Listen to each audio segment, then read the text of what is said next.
Welcome back to Rhinestones and Rants, where the tea is hot and the glitter is real. My name is Alyssa Better, your host, and last week, the icon himself, Brian Friedman, delivered from Baby Brian to, yes, Baby B, I mean Baby Baryshnikov, of course. He was so cute. He taught career highs and fierce truths. He gave us the origin story we didn't even know that we needed. And if you missed part one, pause, go back and watch it. Trust me, because today in part two, we are picking up with the big question. Does Brian really know the power he holds in a room full of dancers? Well, the answer, oh yeah, he knows. And if you know, you know. And now today, he's spilling what it takes to get called out in his class, what separates the pros from the posers, where you should train next, and what happens after high school. No fluff, no filters, all Friedman. So Brian Friedman Unleashed Part 2 starts now. So smash that subscribe button, share the love, and let's sashay into it. Welcome to Rhinestones and Rants, where the glitz of the dance world meets the real talk of industry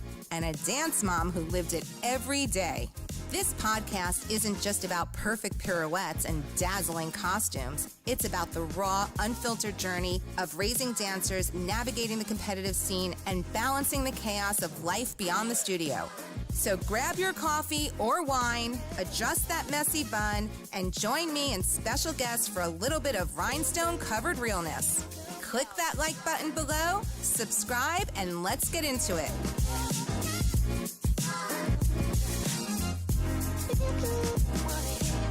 When these dancers are going to your class, I hear tons of dancers, like, obviously all they want to do is get called out by you. Do you realize the power that you have in that room with these kids? Yes. Meaning, you do, which is great. Yes. Okay, so Well, I realized the power because I was the kid. right, so I was the kid once. so you're calling out these kids and there's so many kids that are dying to get called out. But then once they get called out in your class, it's like that moment. Because I know for Joelle, it was like the first moment was, oh my God, Brian knows my name. I mean, this was like a major, I needed to throw a birthday party or something. Like, Brian knows Joelle's name, like, holy moly. But then it was like, he called me out. And the pressure that she and many other dancers, because I feel it when I go in the room, and these aren't even my kids, the pressure to perform at that moment. And then you always say, good luck, right before the video Good luck starts. is better than don't mess up. Well, you've said that too. I've been there where you've said that. Oh, Don't no, mess, good luck, don't mess up. Yeah, You said that's usually when it's in a studio with a mirror. There's always different sort of expectations that I have for different groups, different people, different environments. It's always going to be different. Like I said earlier, I tailor to what the need of the kid is, what the need of the studio is, what the need of the event is. But there is pressure, and usually the pressure that is put on these kids is self-inflicted.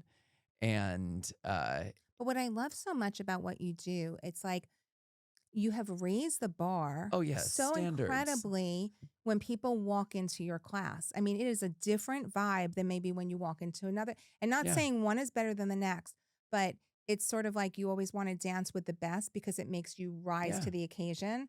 Look, I give them what I needed as a kid. My class isn't for everyone. Everyone's class isn't for everyone. Every class is different. Like you said, everyone is not going to go to buy tickets to the same concert. There are different likes in music, likes and dislikes. My class offers something for dancers who need that something.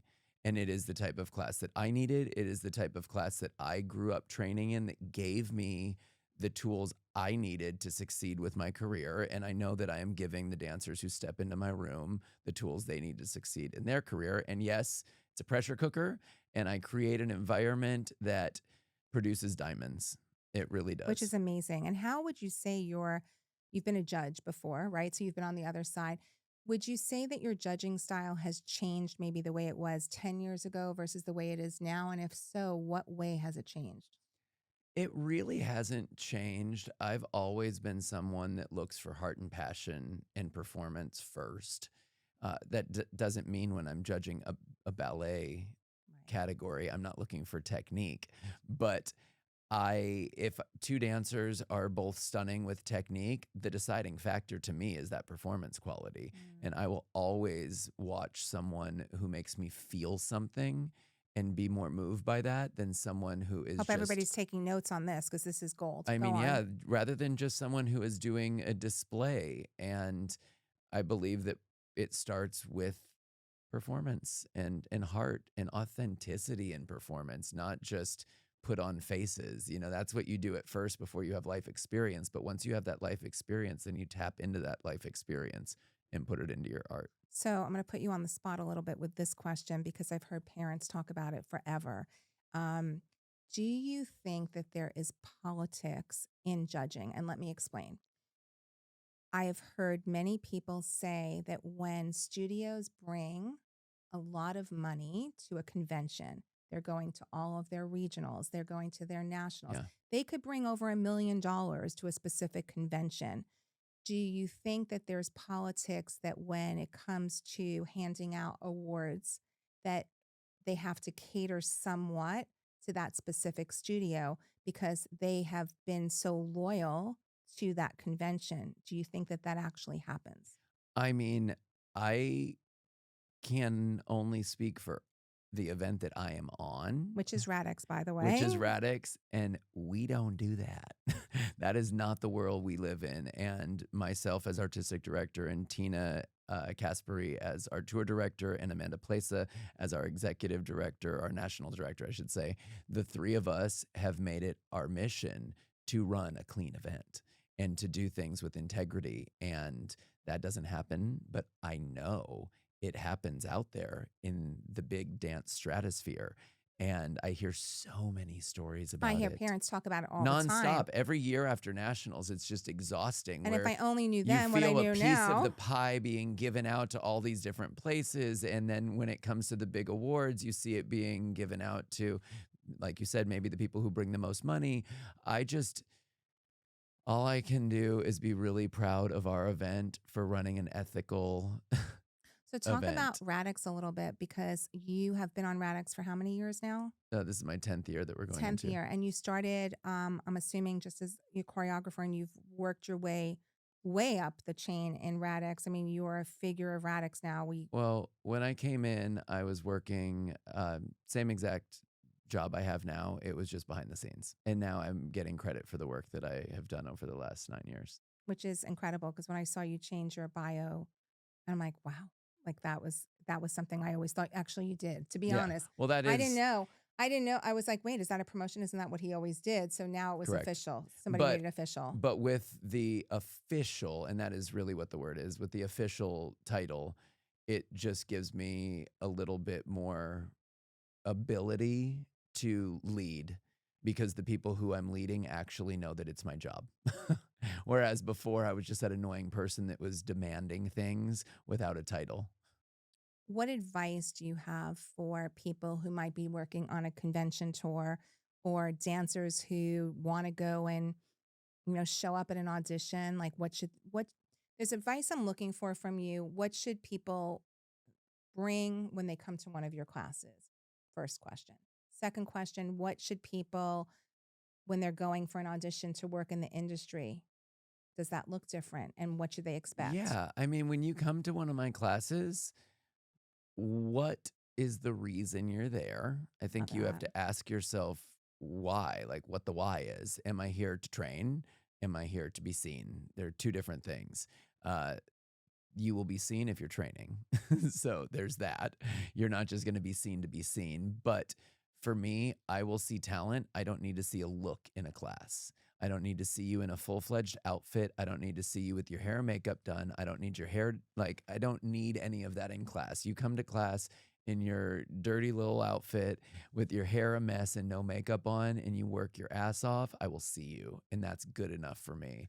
An audition is a whole different story. And when they go to You're an not going to show audition, up to an audition looking like you didn't put yourself together. You need to show them the most polished version of yourself.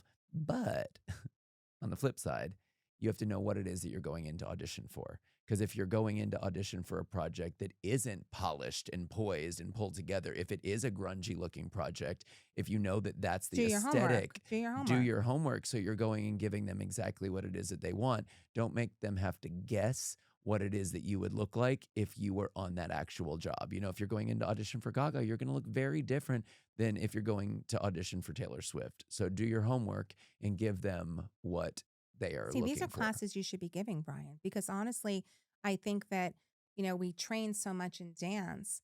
And even, my daughter, she's taking her BFA and they're teaching them how to use their body and dance for longevity. And that's a different part, a very Yeah. important part of the business as well.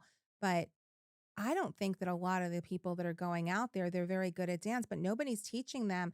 They know how to audition because they went to a convention and Well, they had to do an there's some audition. great programs out there that Like, do this training that is, the sort of after dance competition life and before industry. do you know Menina? CLI is a great, Menina? yeah, Menina's program is Amina's going great. to be on Yep. very shortly. And Menina, yeah, she does Menina's a that. great mentor when it comes to really, bridging that gap for them. CLI is a great place to Yes, go. Teddy. Mather's got their bridge program. The Space is another place that offers a great sort of launch program. Those are great. I mean, those are great recommendations because I think that that's such an important part. So for dancers that are looking to go out there, yeah, you can go out to your first audition, no problem, but to really be prepped and ready to be able to, talent is one thing, but a lot of people in that audition are going to have talent. Magnetizing, Yeah, when you're in a room when everyone else is as good as you, if not better, there's got to be more that you're bringing to the table. I think work ethic is the most important thing.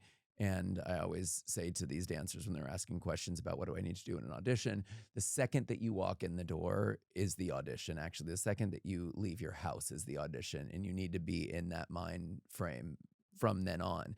You're passing by people as you're walking in that you don't know who they are. So be pleasant, say hello to everyone, always treat everyone with respect, always be pleasant to be around in the room at a casting because people are watching as you're learning. They're not just waiting for you to do choreography. best advice ever.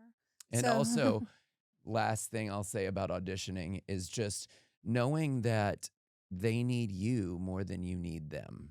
And I think if you can play that reversal of roles, it calms your nervous system and it gives you power because a lot of times in auditions or class, you feel powerless. You feel as if the person yeah, behind the desk or the person who's running the class is the person with the power, but their power is useless without yours. It takes two right. You can't give to away make your the power. magic. Right, exactly. I couldn't agree more. I asked a bunch of dancers, parents, and some studio owners. I said, Brian's coming into the studio. What is something you'd like to know? So a bunch of interesting questions. Favorite snack? Chips. I am a chipaholic, and the crunchier the better. Um, for me, I will go to like a Thai sweet chili or a jalapeno. I love spice. Or just, Doesn't shock me. You like spice, but okay. there's the ones that they sell at Costco that are the multi-grain tortilla Yep. chips, summer, July, something like that. Those are my favorite, and I actually eat them plain. Don't be surprised if people show up at Radix bringing you some chips for Well, some they can extra bring me a brownie chip or they can points. bring me a labubu. A labubu. Oh, so talk about the labubu. I mean, I fell hard for this craze, but I haven't felt like a kid in a very long time, and it makes me connect to a time in my childhood where I wanted toys, and I haven't felt like that in so long, and I love feeling like that, and it's not something serious, and And it somebody brought you a labubu cake, right? Oh yeah, I got a Labubu cake today. It was my agent actually. I was teaching a class and she showed up after with a Susie cake, which I love Susie cakes, and it had a Labubu on the top. Freaking, I gotta go look for this labubu Susie And cake. I mean, there's Labubu everything right now. I This know is my phone case. Look, I've got a Labubu on my phone and it it's actually so doubles as a mirror. cute. So But cute. I just love feeling like a kid for a second, and I think it's okay to not Supposed to be have these so kid moments. damn grown up all the time. I agree. It's not life is not that serious No. sometimes. You just need to bring it down. The other question they had was, does Brian Friedman ever get nervous? Oh my God, I get nervous all the time. You would never know that. All the time.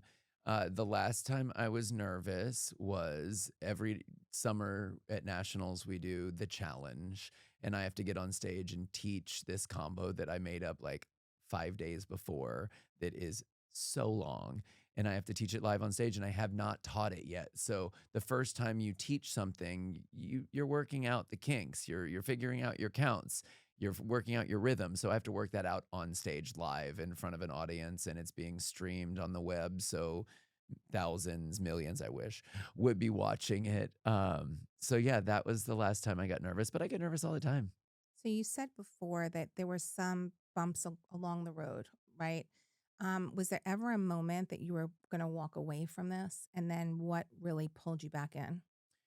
Um, there were moments that were challenging for sure early on. When I was 15, I had grown really fast. And I was always the smallest kid in class. I was in the front row of all the class photos. And I hit this age and all of a sudden sprouted up past my parents. I was like, whose kid am I? And my knees were aching terribly. I developed Osgood-Schlatter, which is a lot of basketball players have it. I've got a bone that sticks out on my knee, and And you could still move the way I you was move. using a wheelchair. I was using Wow. crutches. I was shooting Kids Incorporated at the time. I was still flying back and forth to my hometown studio to compete because I never stopped. I always wanted to feel like I had a normal kid life as well. And all the kids at competition would complain, studios would complain that I shouldn't be able to compete because I'm a People are professional. terrible. You're right. That's And ridiculous. I was a kid. I'm like, I'm just doing a movie. Like, I'm still a normal kid. And so that was a tough one. But through that, I did really struggle just because what I loved so much caused me so much pain. But I didn't want to stop doing it. And I hoped that, the pain would go away. And the pain never went away. I just learned how to deal with it. My knees hurt every day. Doing floor work to me is torture, yet I put it in my choreography all the All the time. So time. when kids don't see me go on the floor, there's a reason. It's not just because I don't want to go to the floor and be lazy. My knees are But I actually, don't think anybody watching any of your videos would ever know that there's any kind of disability, ailment, whatever you want to oh, this call it. whole ass body is that- disabled. Okay, but nobody, I would never know that until you just said that. What has been your proudest moment so far? um, I mean, pride changes over time. It was projects that I would work on, and I would look back on them and be so proud of the work I did or the successes that I've had. Now, my success is truly measured by all of the generations of kids that I have out there working, and I call them kids. Some of them are almost 40 Oh, now, it's crazy. but that is truly the biggest success, and it's the success that I didn't set out to do. It was a product of my hustle. Um, the You've work touched I so did as many a kid, lives. the work I did as a young adult, the work I did as an adult, the work that I did as an educator, as a teacher, all of it has inspired different people for different reasons and different generations from different countries and continents. And that's definitely my proudest moment.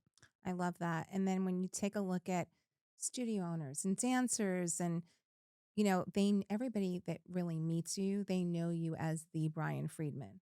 But like at home, what would be something that people would be surprised to find out? Like, are you boring at home? Like, what would people not know about Brian Friedman that we're all dying to I know? mean, am I boring at home? It doesn't have to be boring, but I'm just saying, like, Am I what is it? boring? I'm never boring. Like, I will hold my glass fabulously. Like, everything is. I mean, look at your shirt right now. I wish everybody can see this shirt, this angelic shirt. He walks into my car and I'm like, oh my God, he's so angelic. But I mean, I Yeah, can't. I'm not boring, but I am a hermit. I truly am. That's something I interesting. don't want to be around anyone except for my husband. He is the only person that I don't get sick of. And when I'm home, he can attest to this. I want no one around. I say, please, like I'm in town 2 days, just no one. Don't invite anyone over. Don't let anyone in this door. Don't schedule an appointment. I want to hibernate.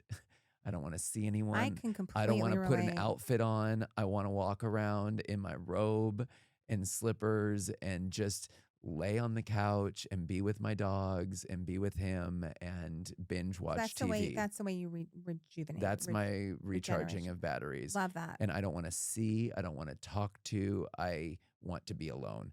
And that is something that is crazy for me to say, because that is the complete opposite of who I used to be. As a 20-something or even in my 30s, I always wanted to be around people. It was, where are we going tonight? What are we doing? Who am I hanging out with? And it wasn't that I didn't want to be alone. I just had so much energy and I was bored. And now it is the complete flip side of the coin. I think it comes with whether it's maturity or whether you get a lot of those things out of your system. So it doesn't mean necessarily even that it's boring. It's just another part of the journey in your life, right? So it's like same thing. I mean, I went from college dancing on bars. I hope my kids aren't listening. And then, moving on. Same.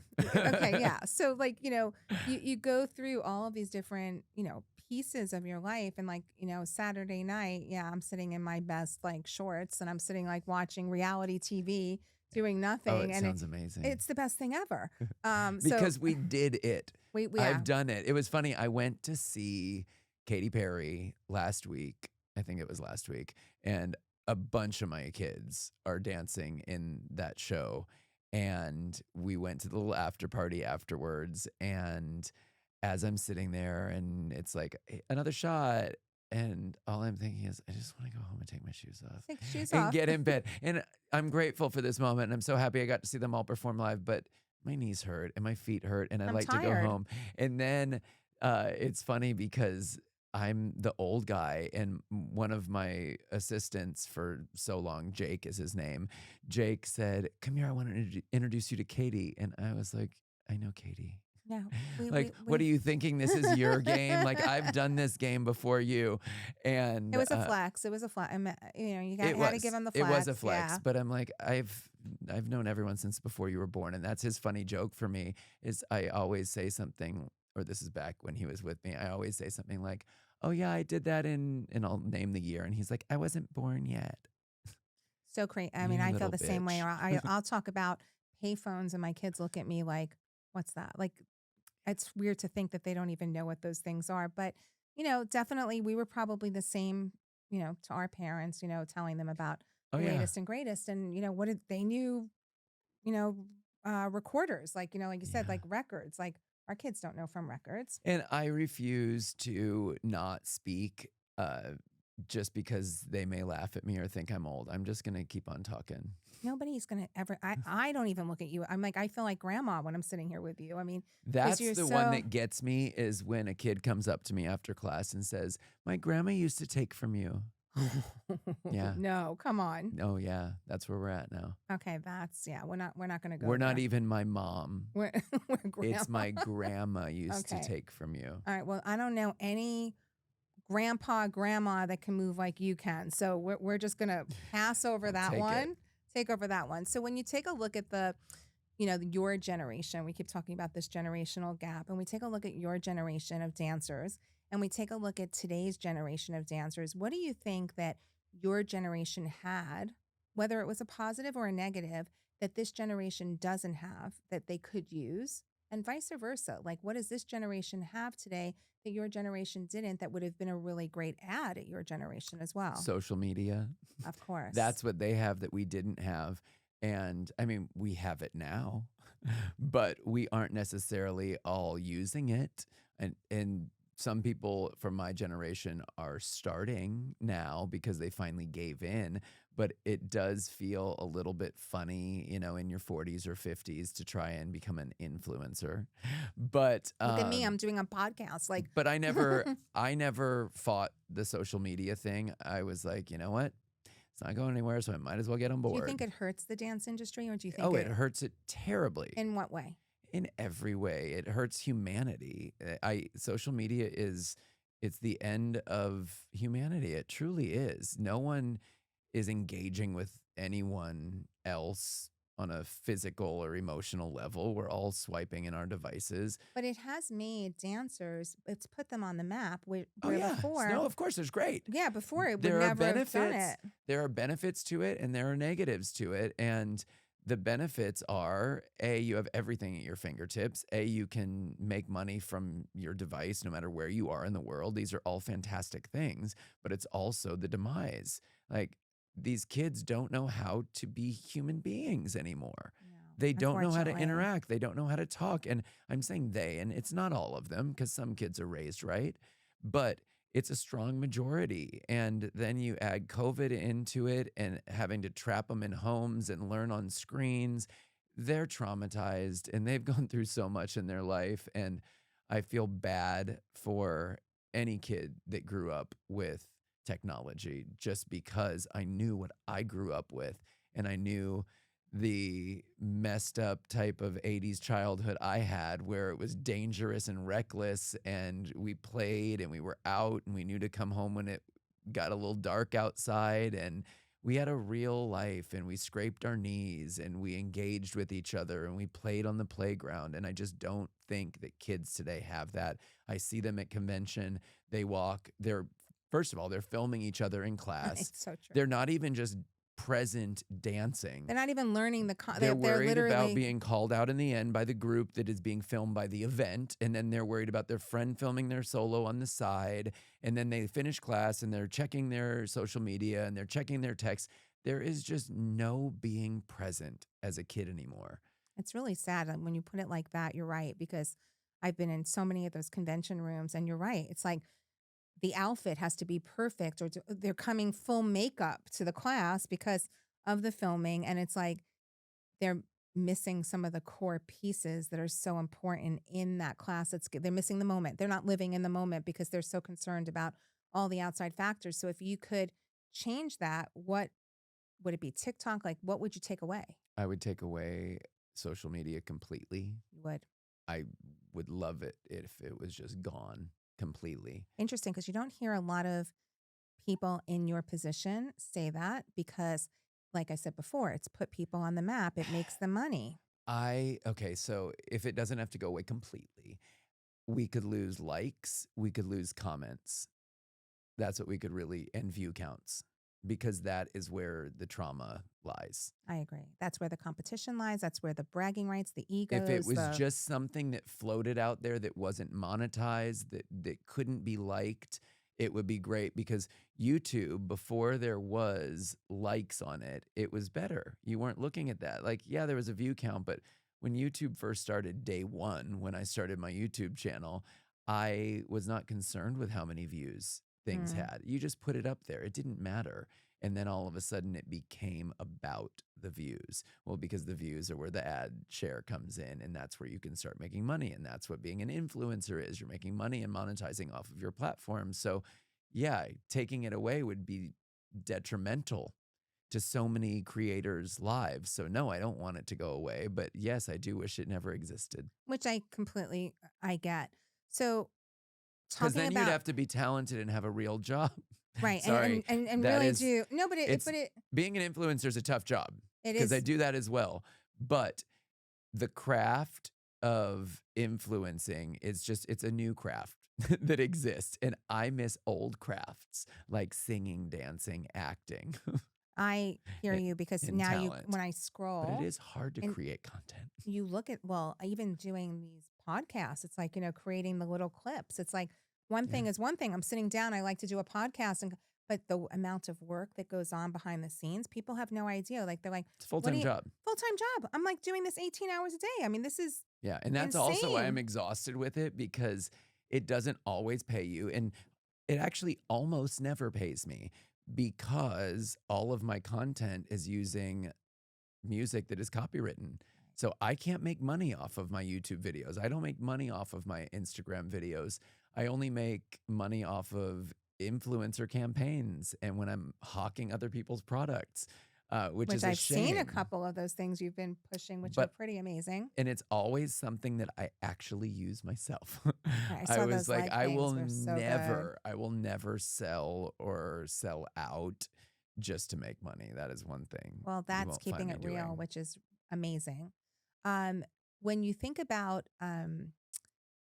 like people want to know what is your creative process, because you are consistently reinventing yourself.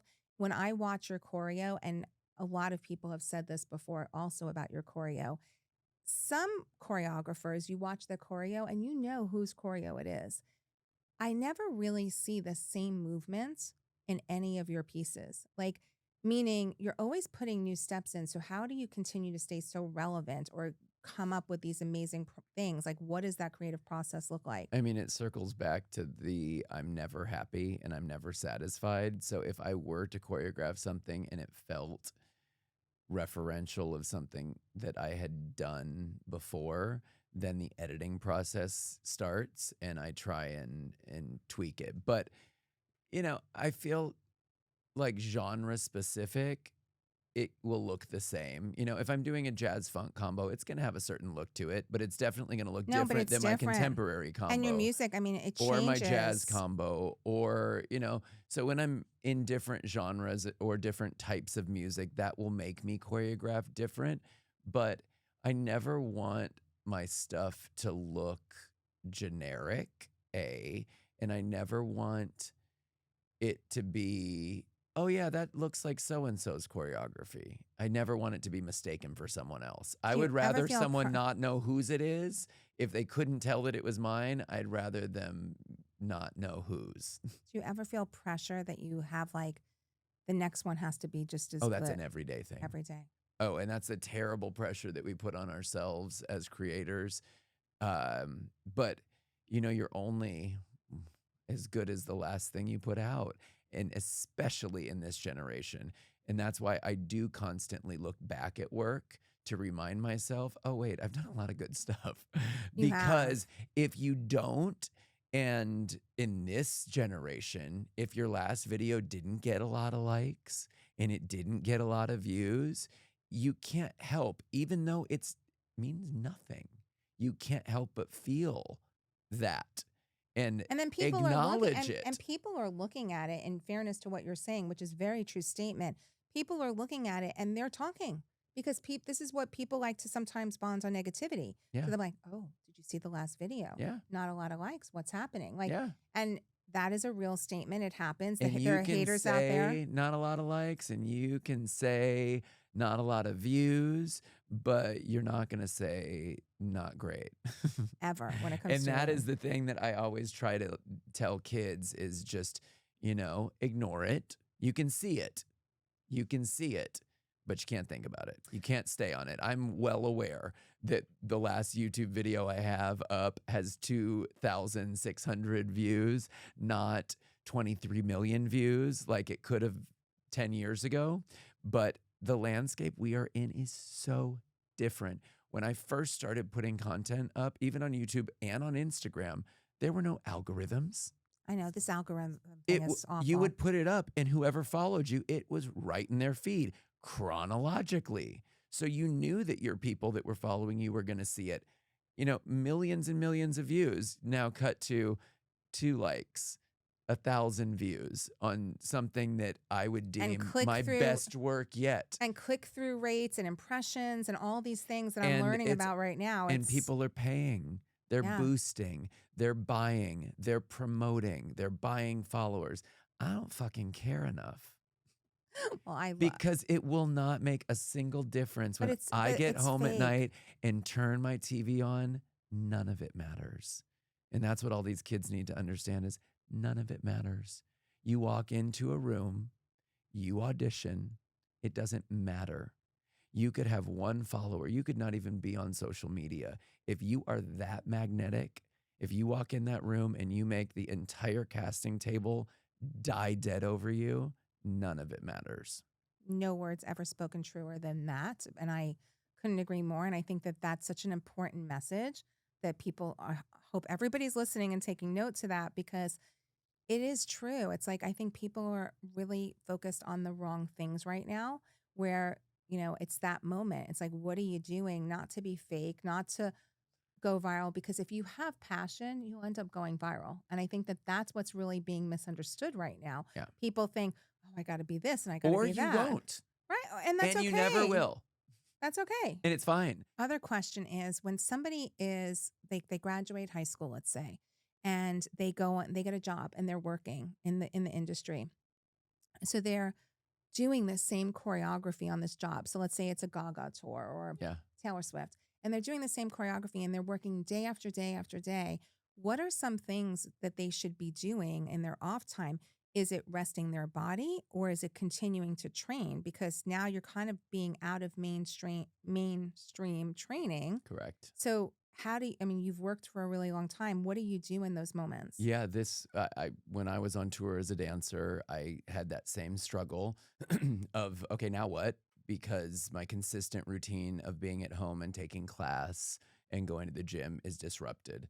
I was in the gym every day on tour. It was a consistent thing. Always made sure that I wanted to do strength training to keep up with what I needed to do on the job because you're lifting artists, you're Yes. pushing props around. I always wanted to stay in shape. You get your cardio on tour, so it's not that you need to do extra cardio, but warm up and cool down and after show care is so Critical. important. And it's not something that we had access to then. We had a chiropractor or a massage therapist that would do body work on us. But now you can use Normatec boots. You can Theraguns. use Theraguns, like obviously rollers if you can't afford to have a Theragun. There's so many things that you can do, but it's that type of aftercare.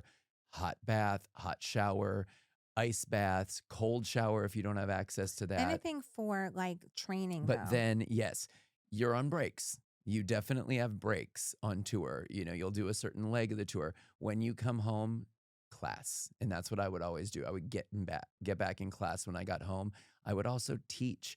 If I came to a city and there was somewhere where I could teach and we were there and we had a day off, I would reach out to a studio that I knew that was there and say, "Hey, can I come in and teach?" Because then you're not working your brain, but at least you get to do some different choreography so that you're not stuck in that same Right. So you muscle don't get memory. stagnant because that is a definite question for specifically the people that we know that are consistently working. What about for the kids that haven't been discovered yet? They haven't necessarily found that magnetic moment that you're talking about. And they possibly could. And then they graduate high school. There aren't a lot of places for them to continue their training. They're done with studio dance. They sort of graduated. You know, if they go to some of the conventions, like Joelle was just at Velocity in April, and she was like, I kind of feel like I aged out a little bit, but she loves the choreographers. Yeah. So it's like, besides like a millennium that I recently had the owner, Anne Marie, on the show. Where are some places that they can continue to train? Like, how do they I mean, continue to there's a keep that up? lot of studios out there. And what's great now that exists that didn't used to exist are pop up classes. And a lot of working choreographers now teach pop up classes where in old generations, working choreographers didn't teach at all. And you're getting a lot of them that are looking for dancers now in these pop-up classes. So making sure that you are constantly on their social media, every choreographer that you look up to and seeing when and where they're teaching, but then Millennium, Movement Lifestyle, 88, Playground. These are all Playground, studios that yes. offer classes here. And then if you're on the East Coast, Steps, Broadway Dance Center, Brick House, Zero Space. If you're in Atlanta, Excel's got great classes. I know there's studios in Miami that offer classes. So there's still places that you You can can continue dance. to train. Yeah. In wrapping up, what's next for you? What's the next thing? It's been this way for maybe the past 5 years. And there doesn't need to be anything else. I've fulfilled everything. I mean, I said earlier, I'd love an Emmy. I'd love an Emmy. I'd love to work for Madonna. Oh, people are taking notes I'd out there love to because you deserve choreograph it. and or direct a Broadway show. There are things that I would love to do. Do I need to do them? Absolutely not. It'll be I nice. don't my goal, my wish list is to enjoy life and to be healthy. That's it.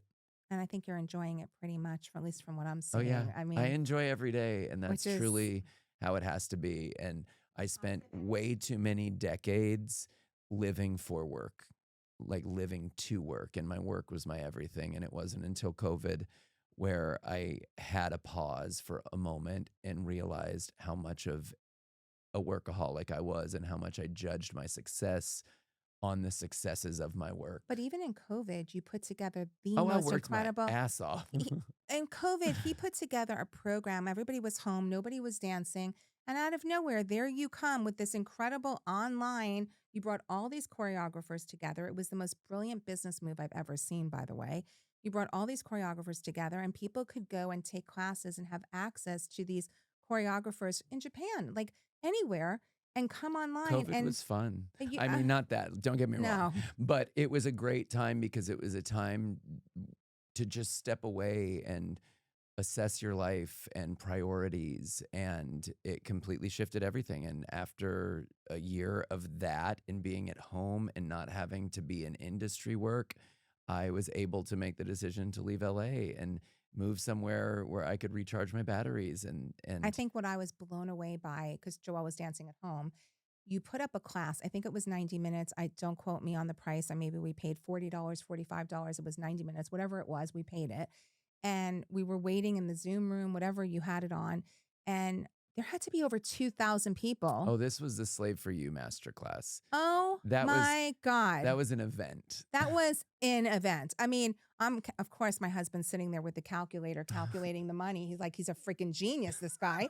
And I'm like, oh my God, he's a genius. No wonder he's buying a house and moving to Arizona. But that wasn't even it. It was like, you did something for the dance community that was so We all needed to be special. together. We needed to be inspired. We also needed to pay our mortgages and you did support our it. families. And that was one thing that I did. And I also gave money to charity from that, which was also Which is you're very a good giving. feeling, being able to give back and produce something that brought in some coins and It was gave but people it was their dreams, because there's so many fans of that music video and Britney and her music and that choreography specifically that wanted to learn it. And it I've was everything. I taught it once. No, twice. I taught it once in LA, and then I taught it once at And, convention. and tell Over people 20 you're the person responsible for that. Myself and Wade Robson choreographed that Choreographed together. Slave for You. I mean, literally the best, the snake and that was just next level. So, So anyway, look, after 25 years of not teaching it, I finally made the amount of money I would have made if I had been teaching it for those 25 years.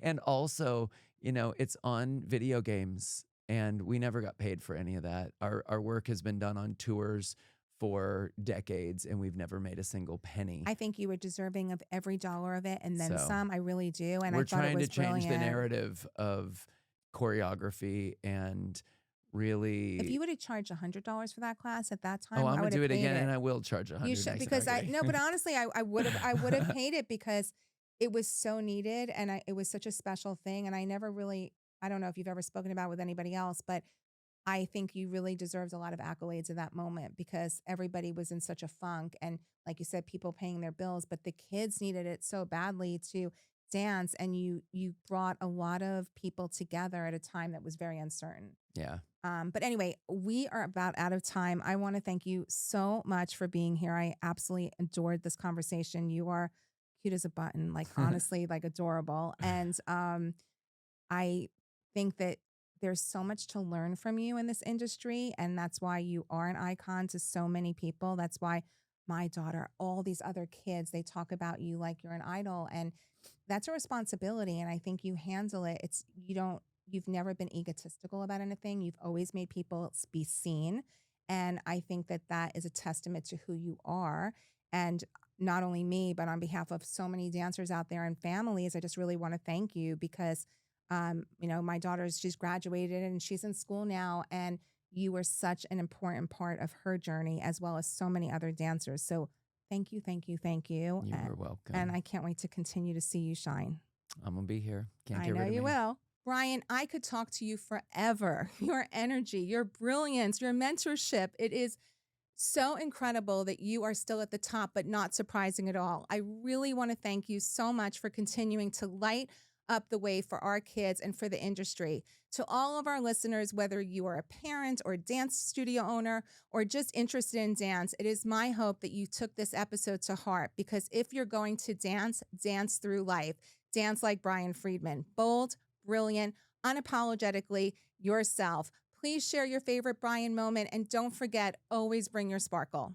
Don't let anybody treat you like regular glue because you're glitter glue. You sparkle, you shine. Get it, girl. Get it, fun.